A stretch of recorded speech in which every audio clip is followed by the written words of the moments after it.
Welcome to the Gen Z Journey, where we work with you through an entrepreneurial lens to build a wholesome perspective on life and build both our business and personal dreams together. Join our community on Facebook, Instagram and LinkedIn at Gen Z Journey.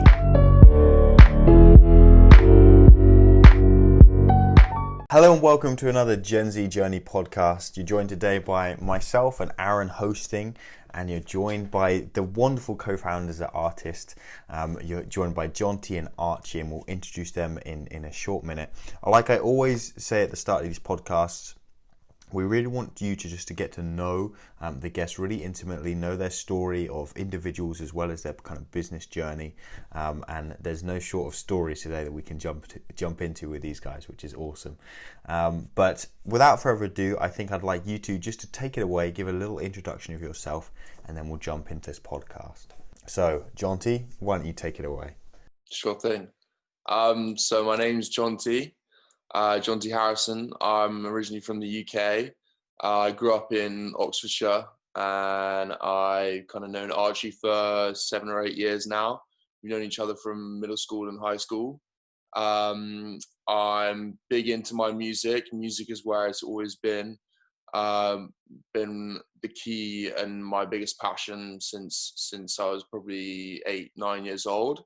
When I started DJing, and I've been DJing ever since. And I've kind of worked my way up, worked my way around the music industry, working in different record labels, PR companies, and eventually making my way to university in Boston, where I reconnected with Archie, and we've kind of been growing this business since then. And so now I've also been running a kind of club night business in Boston, where we create techno, house and disco club nights for international students. And that was kind of my way of cutting my teeth in the music industry. My first kind of step in as a proper entrepreneur. And that was a year and a half ago. And then since then, I've been kind of focusing on this startup with Archie that we'll probably get into in a bit later.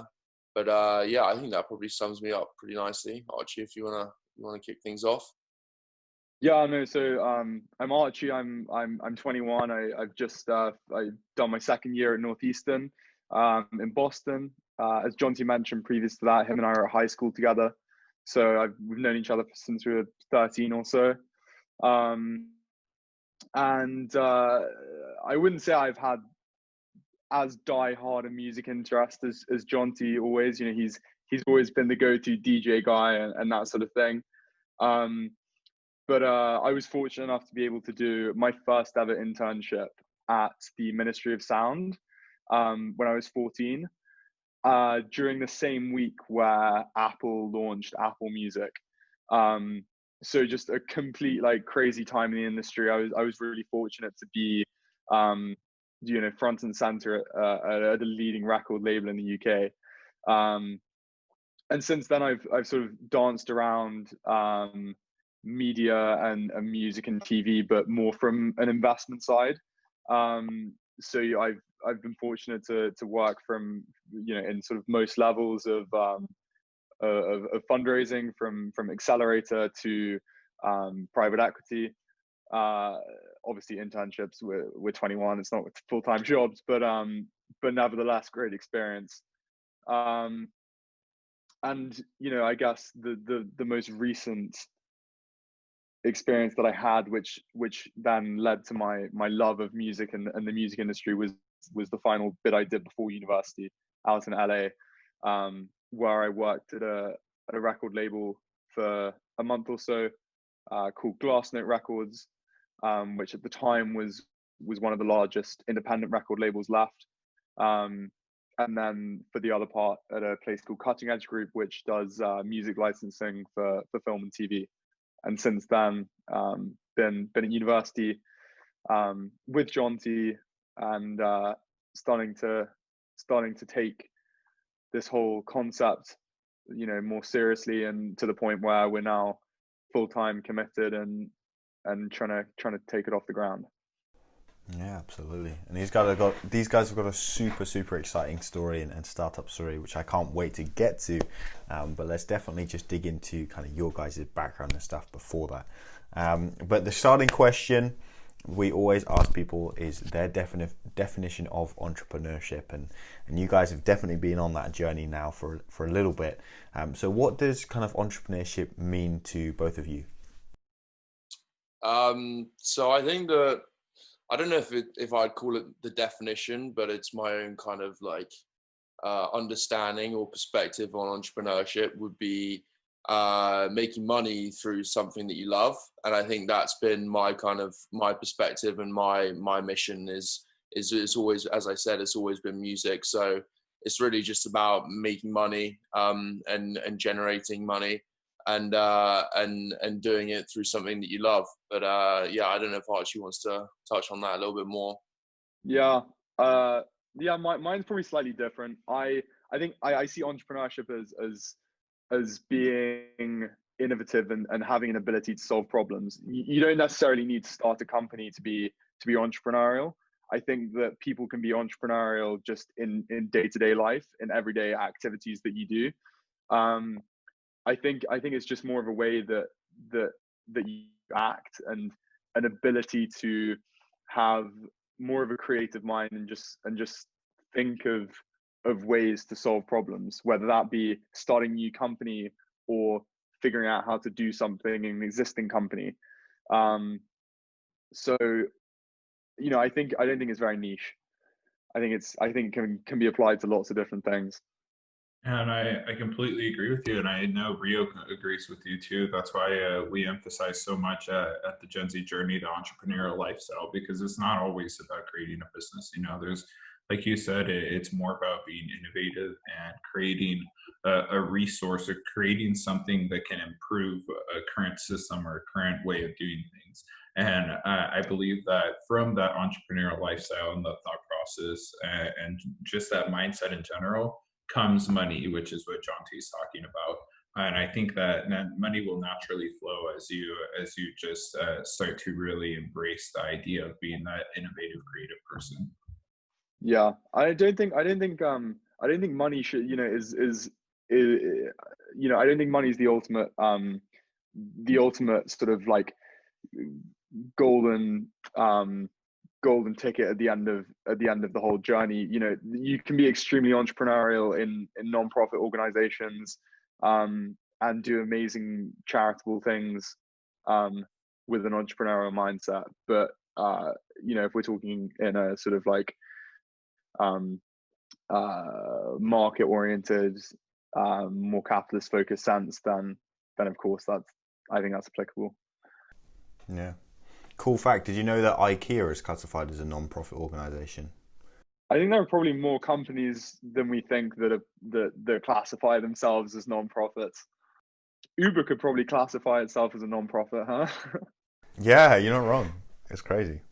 Yeah, most private schools are charitable organizations. No way, are they?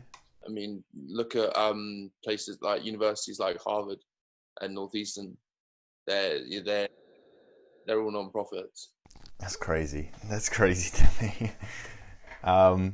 Anyways, let's get on to your guys' kind of background of you both said, obviously, and it's clear to tell that you're from the UK. But tell us just a little bit about you guys as kids growing up, going through school, and kind of the influences that kind of played a role in your life, whether that be individuals or life events or something that kind of shaped you as an individual.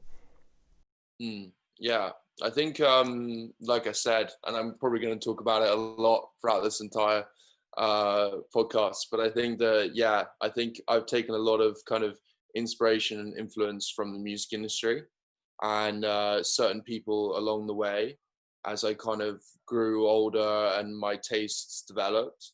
And my first kind of introduction into music was artists like Eminem, Skrillex, deadmau5, like the classics from the kind of like late noughties, early 2010s. And those are the guys that really got me into DJing and into music in general. and kind of just studying them and watching how they performed, how they interacted with fans. I never really, obviously I was too young to go see them live, but I would watch videos on YouTube, endless videos, and follow them on all the blogs and listen to their mixes and everything like that. And I think it was really healthy for me to have those kind of people in my life as role models, because they were always people that were like, they, you know, the successful artists, you know, they're people that are always like striving to do more and keep going and go a step further and keep growing and build on what they've accomplished. And so to kind of see that and follow that as a young kid, as a like 8, 9, 10-year-old was really healthy. And I definitely think that those industry figures were the ones that really kind of kick-started my passion. Because You said you started DJing at 8, 9, was it? I think it was 8 or 9. It was down here. I'm currently here on the Isle of Wight. It was down here, and a good friend of mine, I randomly was just browsing on Amazon. I think I was just browsing on Amazon, and it was coming up to my birthday, and I think I was like looking for something to ask my parents to get me for my birthday, because I just didn't really know what to get. And I think I just landed on this cheap pair of DJ decks. So probably like 70 quid. So that's probably like $90. And just like really small, like this big, came with some dodgy DJ software. And I just remember thinking that I just want to give that a go. So I got that, and then I brought a mate over down here, and just totally by coincidence, he knew how to use them, even though we'd never even discussed DJing or that much music before, because we were like, we were good mates, but we'd only kind of just grown as friends. We'd only really just like met a couple months prior. So yeah, he just showed me the ropes, and that was the start of my kind of musical journey. Was him showing me the basics, and ever since then I've been gradually improving, obviously working and making a bit of money on the side, doing DJing, and I did it all through school, and still do it now to this day. I do it a lot. And it's been kind of like probably like the one constant in my life, other than maybe my family. I think it's probably been music, at least in general, has been the one constant in my life, because other things, you know, other interests have sort of, you know, come in and out of my life.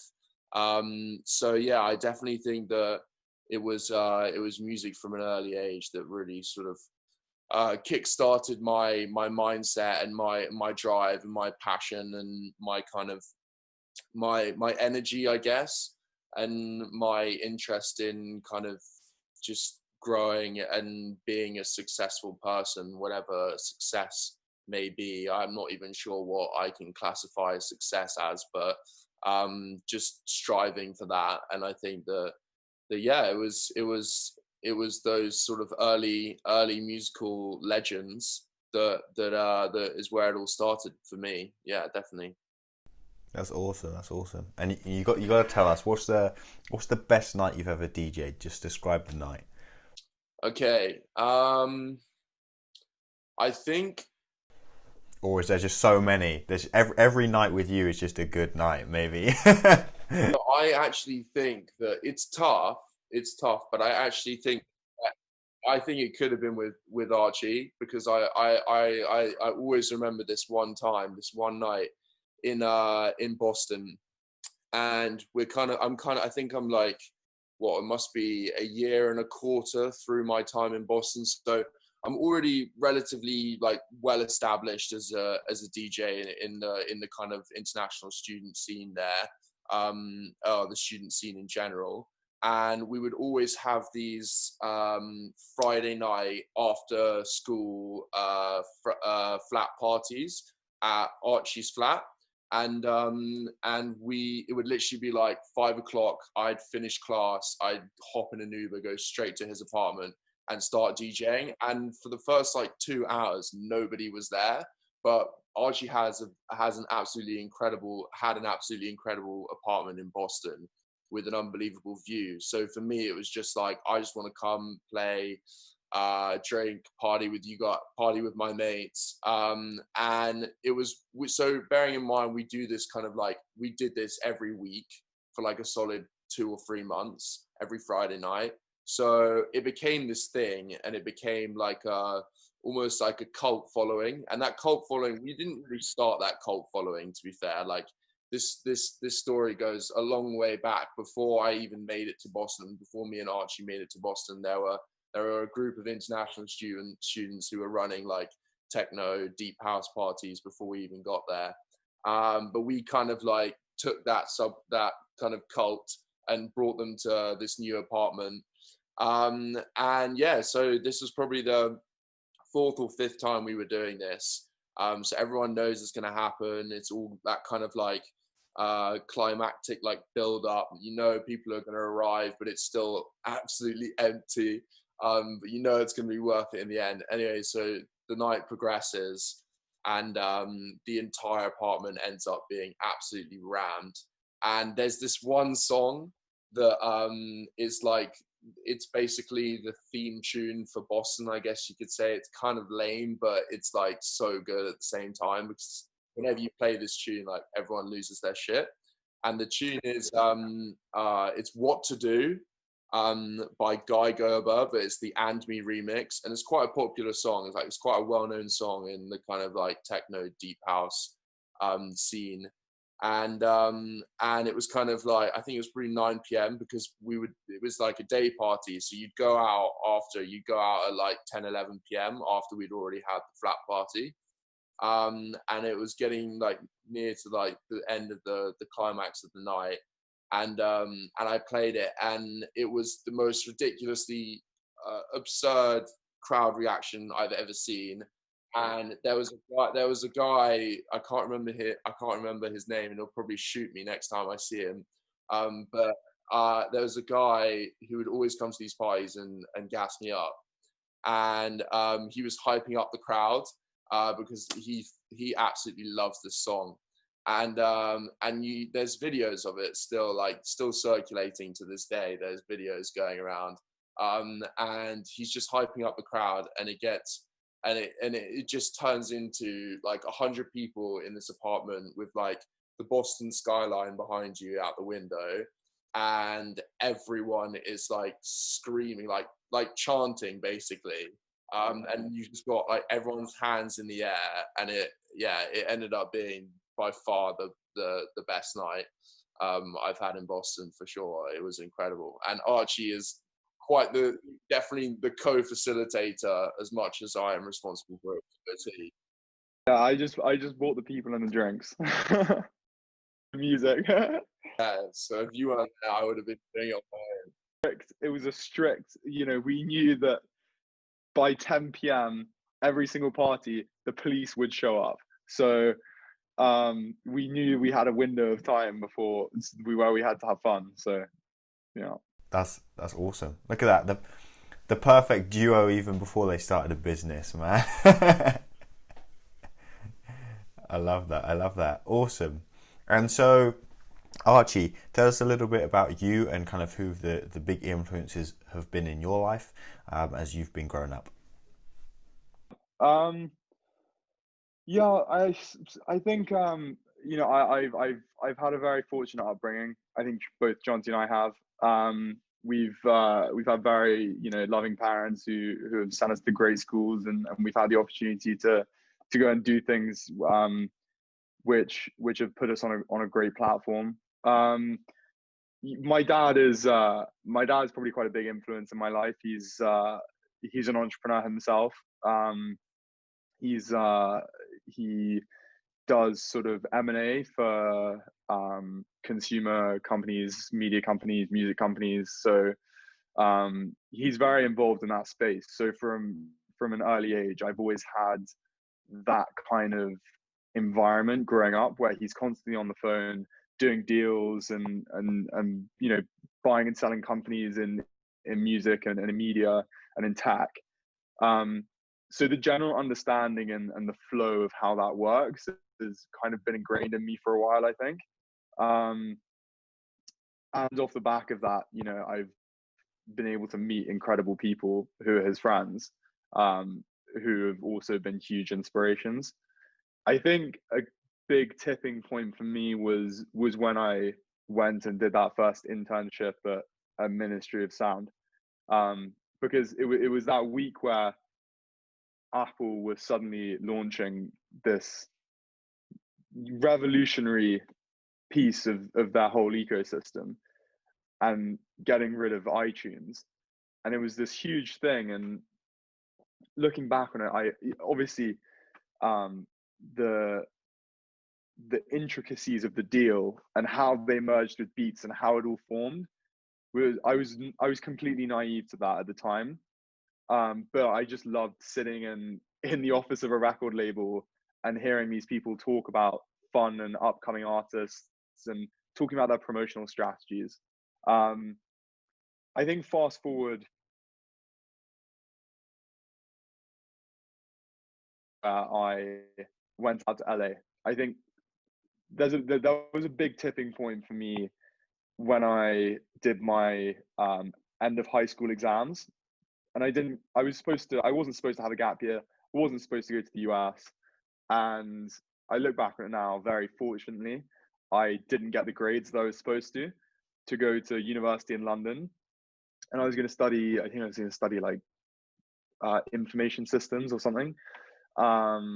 Thank God that didn't happen looking back. But anyway, and I was quite down and depressed. I was, you know, sitting there twiddling my thumbs, not really knowing what to do for the next year, because I had this whole sort of thing planned out, and suddenly it just literally on my birthday, I got my results through on the 17th of August, got my results through on my 18th birthday, and my plan for the next like 3 or 4 years just like disintegrated in front of me. And so it was a bit of shit, but anyway, so I was in my house in the UK, and my dad had just got back from LA and was telling me about this incredible documentary series that he'd watched whilst he'd been there and sort of over the past like week or so. And I don't know if you guys are familiar with it, but he sat me down in front of the Defiant Ones. Have you heard of it? So Jonty knows very well what the Defiant Ones is. No, so this, it's a documentary 4-part series about Dr. Dre and a guy called Jimmy Iovine. And it basically, you know, goes through their childhood and their background, but also makes you realize the influence that they have had on culture, even to this day, and their whole journey of them starting Beats together and then starting different record labels together. And for some reason, the whole thing just really hit a heartstring for me. And I walked out having finished the last episode and I was like, Dad, I'm going to LA. And that was it. So you know, so since then it's kind of I think those two figures were quite, you know, big drivers for me. Their stories I found very inspiring. And you know, I've always looked for a way out of school. I've never been good at it. I've never really, you know, not very many people enjoy it, but I really especially just, you know, most things, just if I can find a way out of it, I would. And so I think that another driver to work and make this work is to be able to leave that behind and validate myself elsewhere, which in my opinion is, well, I mean, it's completely individual. and dependent on what you want to do. But for me personally, I think I personally have learned more in the past 8 months, for example, than in my whole college degree so far. That's going to be useful to me. So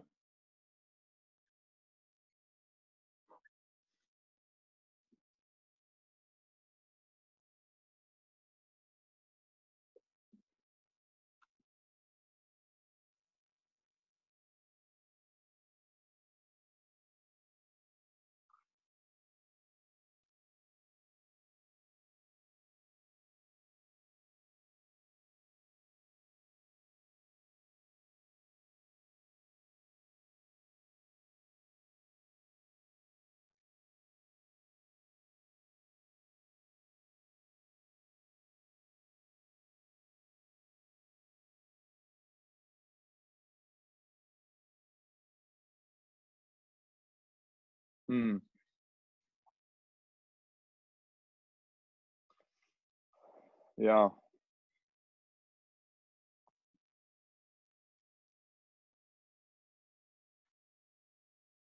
Yeah, well, it's weird because as I just said, I've always looked for a way out of trying to do something academic or school based, and completely not my choice. And look, I at the time I 100% would have like, and I didn't get it. But as soon as I got it, there was a slight sense of relief because I wasn't fully committed to going and doing this course. You know, my dad had been really proud that I got into UCL and that I was doing this amazing degree and all this stuff. But for me personally, it just didn't resonate. So there was a slight sense of relief when I didn't get in because, like, okay, I can think about doing something else. And so it wasn't hugely hard to get through, because I'd always thought about going to America, and that had always I for some reason I have an inkling that if I want something to happen, I will passively do things without me even consciously knowing that will lead me to do it. And I don't think I wanted to go to university in London, and that's why I didn't think it happened. So I wasn't heartbroken. It was fine, but it was just a bit annoying for a few days because everyone else was, looking at me that I didn't get in, mainly my parents. Well, that's great to get a little kind of insight into your background. Yeah, I think we should start to get onto that. Let's talk about the kind of more moving into the present of what you guys are working on, and the business that you guys have started and have got a lot of confidence in from a lot of people and a lot of investors. So that's awesome to hear as well. So yeah, either of you take it away and just kind of give us first. Let's just give us an overview of what you were working on, and then we'll really dig into the intricacies of kind of how it got started, how the idea came about, and where you are with it now. Jonty, do you want to give an absolutely sweeping value prop? So we'll start with the problem, like these venture accelerators like to. So the problem is, let's say you are a hardcore fan of an artist. It can be an artist with 10 million, 50 million followers, or it can be an artist with 20,000 followers. And you want to interact with this artist. Now, pre-COVID, to interact with this artist, your main kind of method would be to, at least in person, would be to buy a ticket to their live show. The other way to interact with an artist would be to find them on social media and follow them on social media and maybe look at their posts and comment on their posts. So then COVID comes along and you are kind of no longer able to interact with artists in the flesh, except for online digital experiences and digital interactions. So you are forced to use platforms such as YouTube and Instagram to interact with these artists that you really want to learn more and engage with more. So our idea And the issue with these platforms, sorry, I don't want to skip this over. The issue with these platforms is that you are drowned out by thousands of other fans who are following and watching and commenting. But the vast majority of these other fans aren't really that interested or aren't really that passionate about this artist. And on the artist side, because there are so many of these fans, 20,000 followers, it might seem like a small amount when you look at Beyonce, Jay-Z, Billie Eilish, but 20,000 people to try and field and communicate with, it's impossible. It doesn't happen. As an artist, but we've spoken to so many artists, and we kind of hear the sort of like sweet spot, or no, the turning point is between kind of 5 to 10K followers. And that's 5 to 10K followers, which means like it's pretty much at the beginning of your artist career. From that point on, you can no longer efficiently and effectively communicate with your fans because you have too many followers on this platform. So our kind of solution to this is to create a platform that's a blend of Instagram and YouTube. So it's multimedia.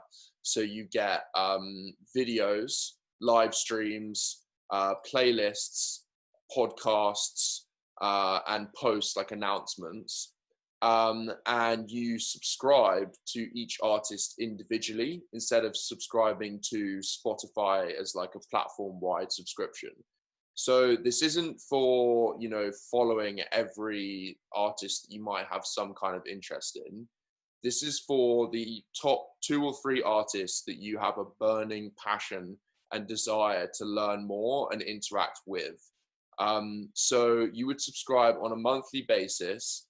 The artist sets the price themselves. So it could be from anywhere from $1 to $20, and the artist picks the subscription price. And you subscribe on a monthly basis, and in return for your subscription, you get access to this exclusive community of true passionate fans, as well as the benefits of exclusive content, exclusive live streams, and eventually when touring starts to kind of get up and running again, you get early access to tickets, like concert tickets and merchandise. So I think that probably sums up the platform quite nicely. I think, Archie, you probably want to talk a bit more about where the idea originally came from. Yeah, well done, Jonty. I think you nailed that. I talked about this like LA thing so much, people can get so bored. But back when I was doing those 2 internships in LA at the music licensing for film and TV place, they had I got put on a small startup project within that company, or sort of exposed to it, I guess, called 12 on 12, where they collaborated with an artist. And crazily, the first artist that they did it with was Travis Scott, which is quite cool. But so what they did was they collaborated with an artist. They got Travis to put his favorite songs onto a vinyl on either side, and his favorite songs being his own personal playlist, so what he actually listens to in his free time. So a sort of true raw insight into his music taste and his mindset. And then he collaborated with a brand of his choice, which was Saint Laurent in this case, and made a really, really nicely designed, bespoke leather cover for it. And then they sold it off as a piece of ultra high-end superfan merch for $1,000 a pop. And, I thought it was fascinating to be able to see truly what he was listening to, because obviously there's artist picks on Spotify, but in reality, there's no incentive for the artist to put anything else on there apart from their own back catalog to boost their streams. And so that kind of originally got me thinking about, okay, actually, this is really cool to have a completely raw insight into what he's listening to. It would be really cool to see that with other artists as well. And then I started thinking about other features, sort of, you know, insights into their clothes and into their general lifestyles, into their food and all these other things. And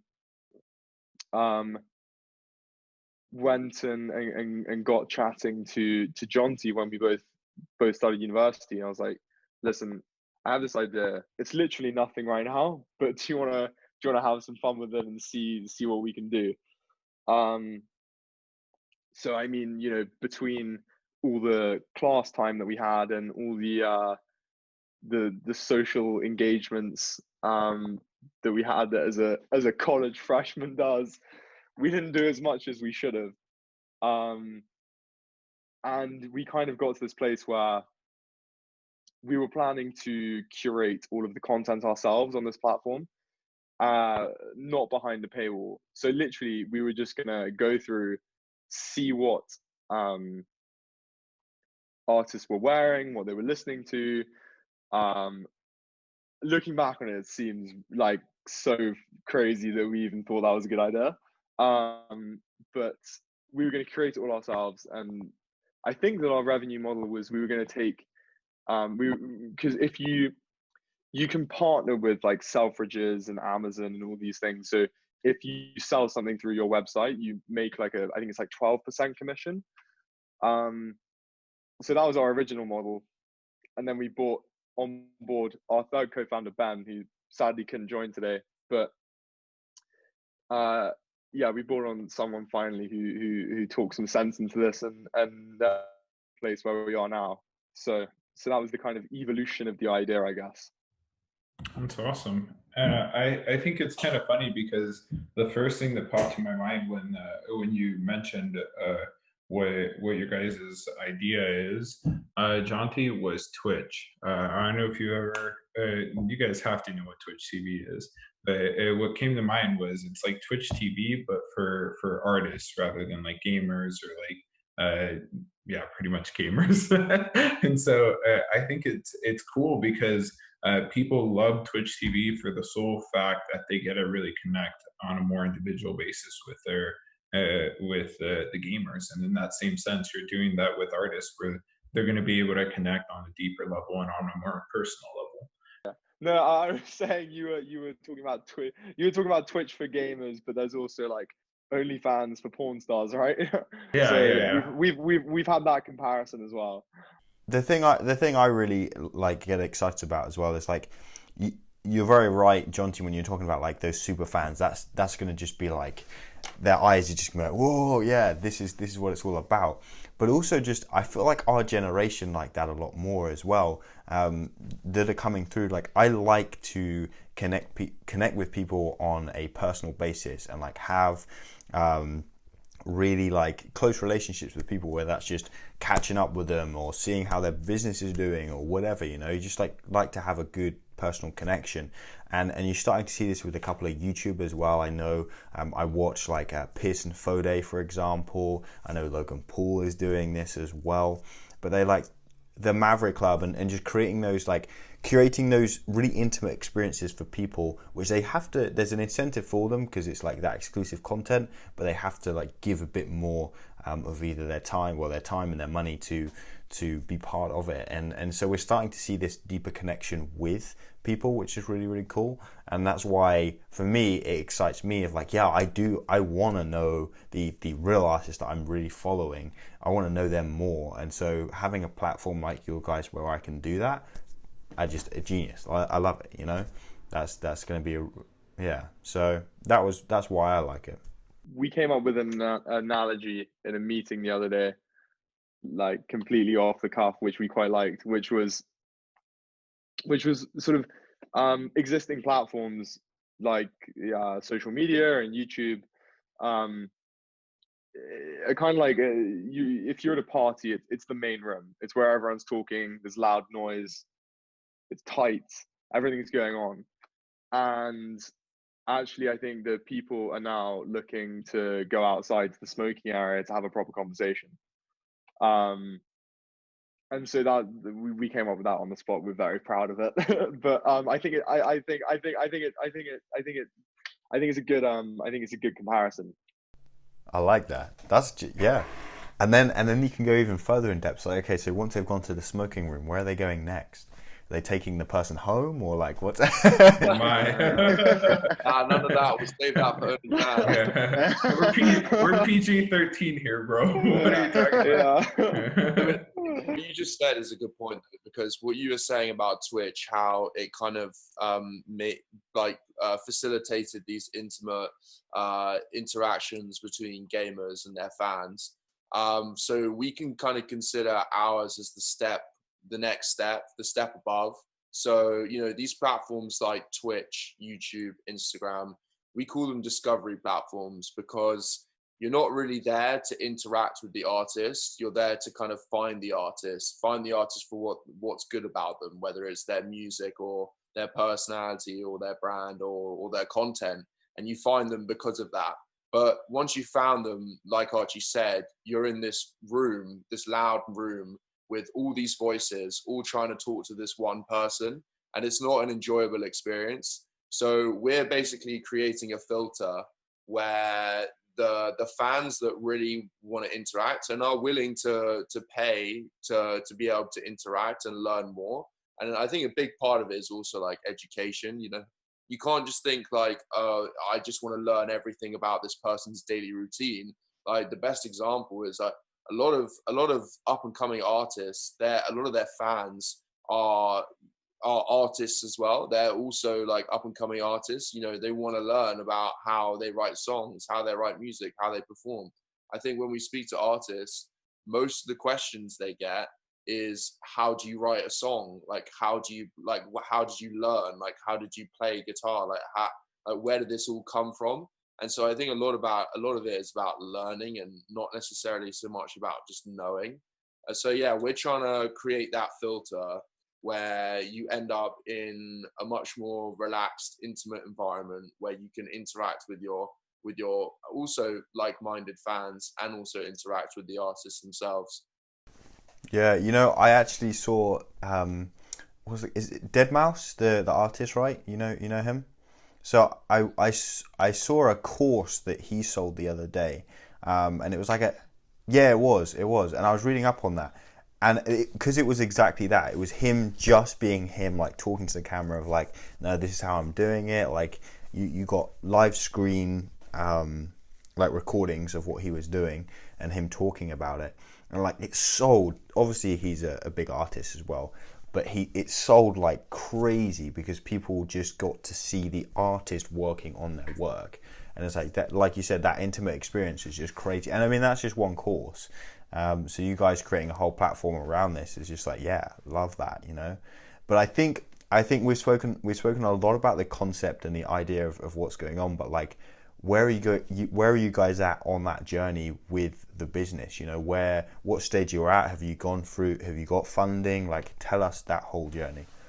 So I think, yeah. So we university shut down, and we all went home, and we'd started doing this reasonably seriously anyway, and we basically sat down on the call. We were like, right, guys. Should we do this seriously now? Like, this is it, right? Should we go for this? And we all committed there and then, and started trying to fundraise, which, by the way, isn't very easy to do during a global pandemic, it turns out.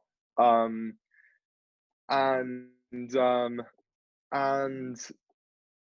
no, we started trying to fundraise. We started speaking to a couple of artists. We didn't really know what we were doing, but we kind of just got on with things and learned different things and tried to speak to as many people over Zoom as possible and soak up as much information as possible from everyone we spoke to. And we managed to get to a place where we could convince some angel investors in the UK to give us some money. And so we raised £100,000 from 4 different angel investors, and we're currently at a place where we are full-time developing the product. We have outsourced a portion of the development to 3 developers in Slovakia who work very closely. They're not fully sort of outsourced there. I guess we've kind of hired them to work alongside our third co-founder, Ben. And so we've tried to keep it as in-house as possible, and try and be as familiar with each step of the development process as possible. And then at the same time, yeah, shout out to Pseudo Labs in Slovakia. They're great. Would really recommend them, actually. They've been amazing. And at the same time, so Ben's kind of focusing on that, and at the same time, Jonty and I are trying to speak to as many artists as possible, figuring out which artists will be best suited to our platform, and which artists we will be best suited to working with when we initially launch. Because, you know, we don't want to launch with someone with like 10 million Instagram followers, because we've never launched this platform before and we don't know what's going to happen. And so it's a real process of very carefully picking artists based on their stats, based on their personality, sort of a mix of humanics and data analysis, and figuring out which ones are going to be best suited to work with. A good database of artists who we think are going to be best suited, and we're starting to reach out to them, making connections through their labels, and really sort of diving headfirst into the ecosystem. I had a question on that. Do you guys have an idea of how many people you want them to have a following of? Yeah, I think we've decided that the sweet spot is going to be sort of 15 to 20 to launch, because we're very conscious that there are a few barriers to entry for artists to join this. You know, they have to sacrifice time, which is extremely valuable to them. Not so much during a global pandemic, but still they have to sacrifice time to create this kind of content. It's another platform that they have to pay attention to and put time into. And so the reason that it's a small number is so that we can sort of do something which we totally recognize is not scalable, but provide them with a white glove service, sort of real hand-holding process of figuring out and helping them make the best use of their page. So for example, in our proposal to them, we're offering free content creation for 3 months prior to launch to build out a back catalog of content that they can use. So, you know, they get the experience of firstly having all this content, but also the educational journey of learning about creating this kind of in-depth insights. And also sort of getting them into the mood of teaching them how to best showcase themselves, which is, you know, we're not going to be pushy at all. We want to keep this as raw and authentic as possible. But I think there's definitely something which can be done with the artists, especially the size that we're working with. So it's a real hand-holding process for the initial launch, definitely. That's awesome. And actually, if you guys need a referral, I know an artist named Renounced here from the US that has like a 50,000 following on Instagram. So if you guys need a connection and you guys want to try with him, I'm pretty sure he'd be down to do something like that. Oh, cool. Yeah. We'll send us the name after. We'll take a look. That'll be really interesting. Thanks, man. Yeah. But then I think the idea is that as soon as we launch, we're going to have a really good idea of what kind of content pops and is going to be really interesting, and what kind of content fans are going to engage with the most. And I feel like for each artist, the fans will expect and want different things as well, and that's why I really like the fact that you guys are like, you know, we want to handhold them to help. Like, it's a win-win situation with this hand-holding to begin with, because like they're going to get the most out of the platform, and it's going to showcase your platform on the best that it can be when you launch, right? Which is exactly what you want. But after that, like, keeping it very raw and authentic, like you said, is so important, because this is where they're coming to see their artists. The fans want to see them doing what they want to produce for the platform, right? And so you guys keeping it authentic is just, yeah, I love that. I think it's really, really, you know, an important part of that whole process. And so my next question for you guys would be is like, where do you see this being? Obviously, like we were talking about launch and stuff before, but when do you see launch being? And then from that point, where do you want to be in like the 4 to 5 year period with it? Like, where do you want to take this? I would almost shorten that window to the 1 year period. I want to know where this is going to be in 1 year, because you guys are already going pretty far, and you guys have only been a couple months into doing this seriously. So, you know, where are you guys going to be in a year rather than 5? You can say 5 too, though. Jonty, we can compare our visions. Why don't you go first? I think that'll be good. Yeah, we are moving pretty quickly. I think we like that about this. I think we're the reason we're so keen to do something as bold as this at this stage in our lives is because we know that like it could, you know, even if it fails, it's a short-term investment. You know, we're not setting ourselves up for a 10-year long slog. You know, if it fails, it fails. If it succeeds, it succeeds. We're in it for the long run if it takes us there. But I think we're happy with just looking out to the year ahead instead of the 5 years. But yeah, so obviously we started development, full-time development of the product about 2 weeks ago, and we are probably 3 to 4 months away. There's no real way of knowing until we're much closer to launch. But I think we'll probably set a launch date for late January, because as soon as it gets to December, things get very complicated and very messy with Christmas and all that kind of all that sort of busyness. So I think we'll probably aim for a launch end of January sometime, fingers crossed. And from there, hopefully we'll have roughly 20 artists on board.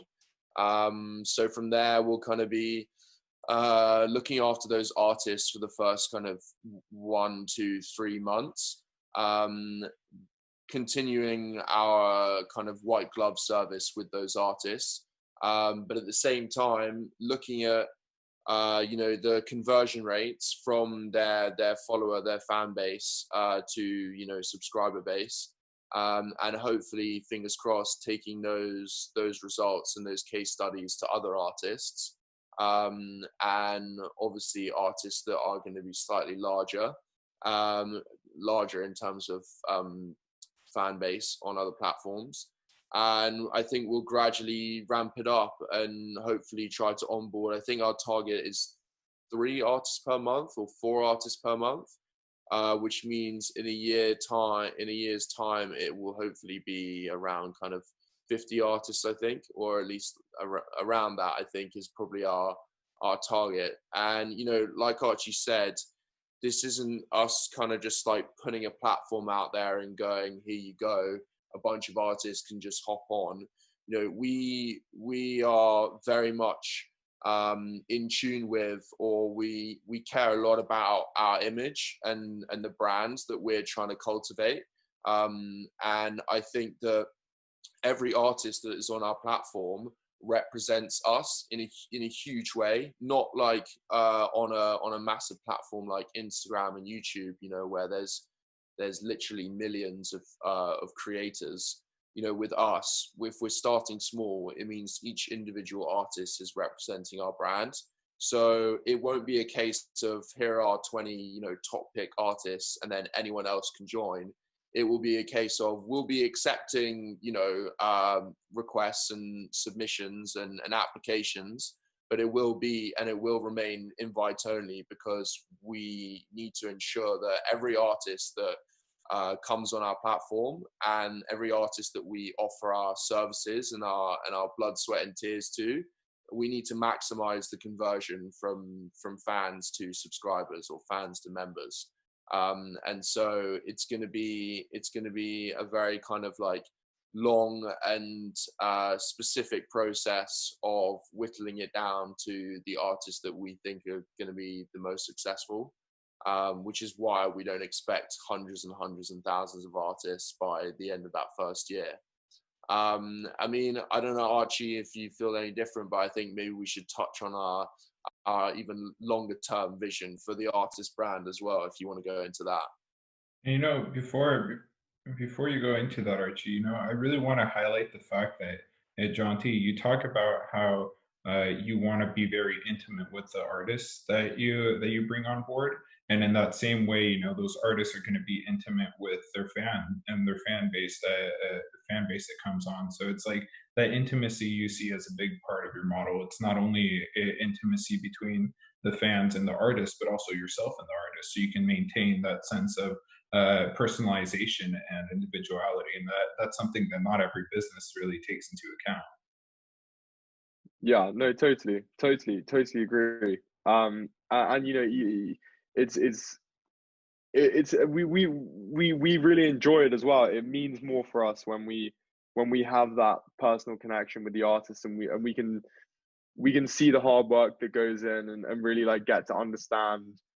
That was one of the things, like, especially for these initial artists that we're helping, getting to know them is really important for us, because if we're about to pledge to work with them for 3 months or something, we need to know them inside out to be able to pull out the most interesting pieces of them to showcase. And we need to understand the full picture. So it's a real, like, kind of emotional and sort of friendly investment to the artists as well. But sort of thinking like longer term, it's weird because I think that the importance of good content is only going to get larger. Potentially having like a subscription model we can run with artists, if we gain great experience in producing great content for artists, there's no reason why we then can't become a go-to place to do that, rather than individual freelancers that the artists are using already. Obviously, this is music at the end of the day, and we would love to see a way in which we could start to implement music to the platform, even though that gets really tricky with rights and that sort of thing. The potential to be able to bundle together a whole package of this exclusive interaction and content, and the whole sort of artist concept, being able to potentially bundle that with like a exclusive album release or something like that later on would be really cool. But I say that knowing what a minefield music rights are. So that's purely just literally a vision, not even a dream. It's just anyway. I don't know. I think we could also start playing a role in potentially, like, content management just more generally, and being content managers for maybe more than just their artist page. But it's interesting. I don't know. Maybe we have another chat in 5 years' time, and we're a full blown like management company. I have no idea. We really don't know. That's the exciting thing. We're open to anything. And Jonty says that we're going to have 50 artists by the end of next year, but if artists are very happy to do this themselves, and actually it turns out that they're the best people to create their own content, then maybe we just open the pipeline and we'll have 1,000 artists next year. We're not ruling anything out. We have ideas, but I think that I think that if you don't, on these kind of journeys, you don't want to get too ingrained in goals, because when you have goals, you work towards something very specific, which is great for a lot of tasks. But I think overall, you've got to let happen what's going to happen.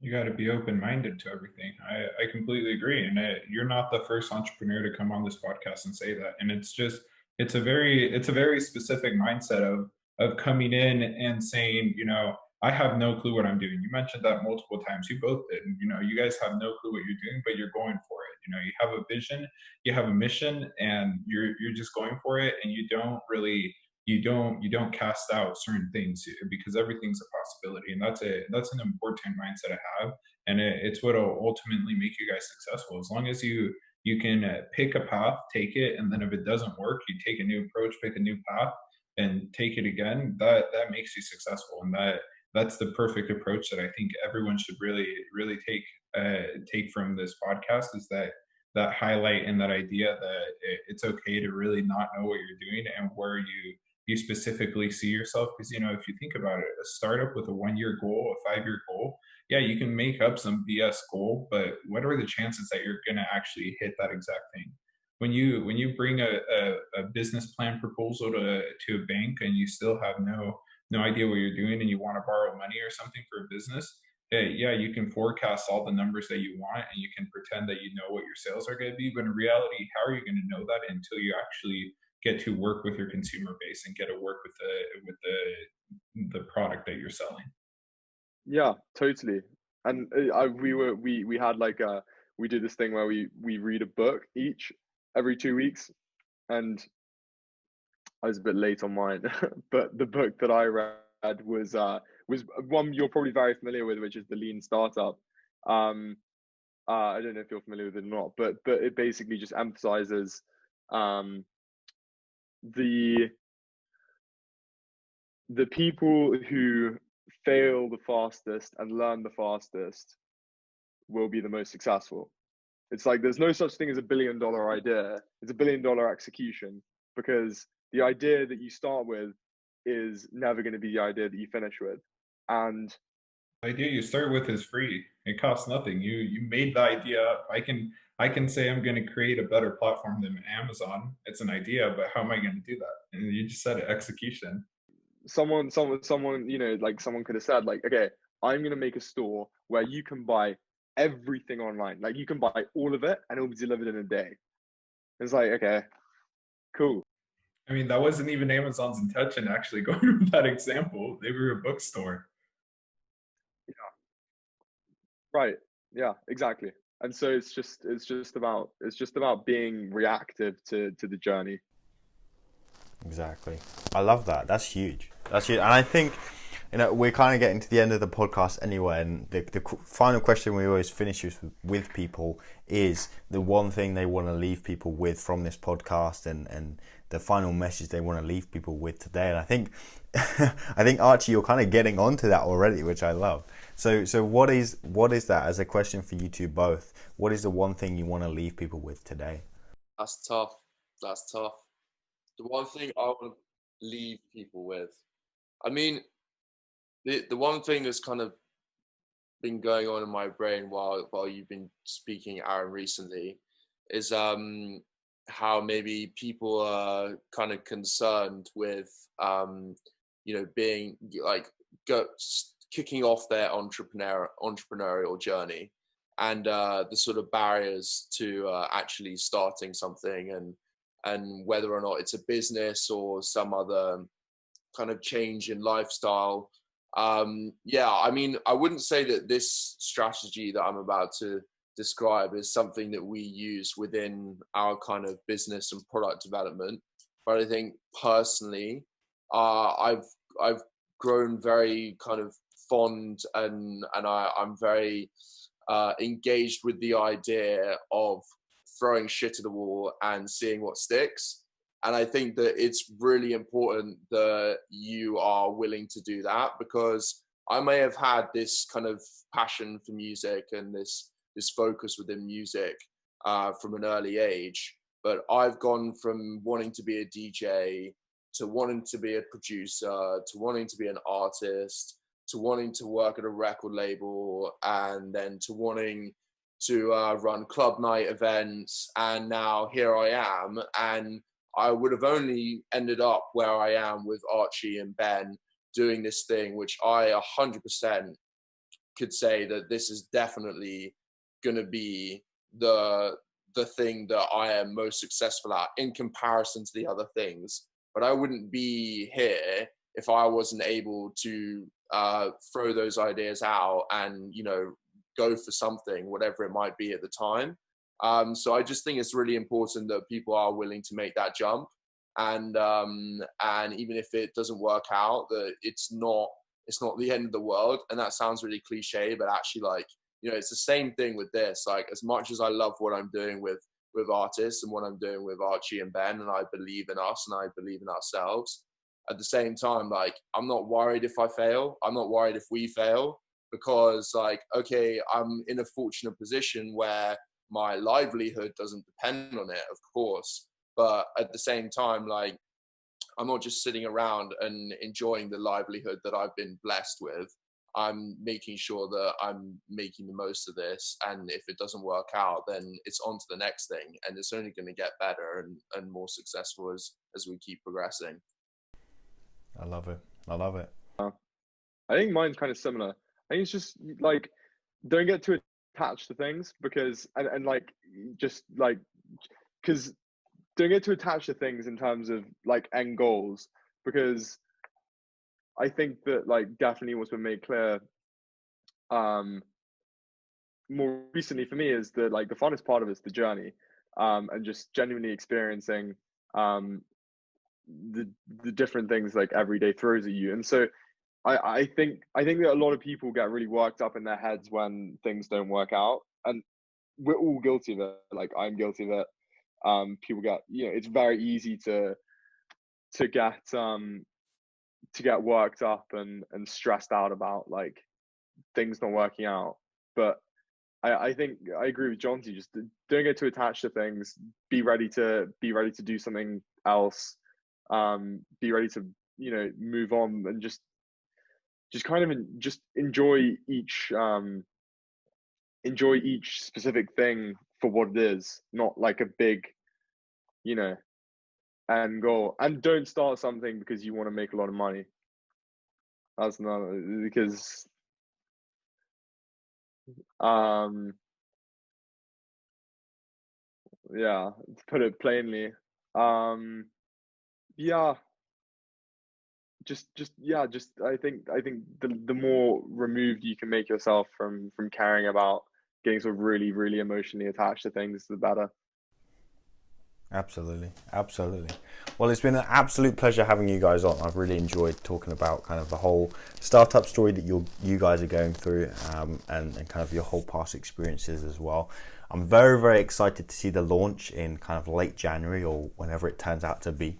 And so we'll definitely stay tuned for that. This podcast is obviously on YouTube. If you're listening to on Apple Music or on Spotify or wherever there, then you can definitely go and find us over on YouTube as well. You can see all our beautiful mugs together. And then I think we'll kind of just from here, we'll finish as we always do. Cheers for now.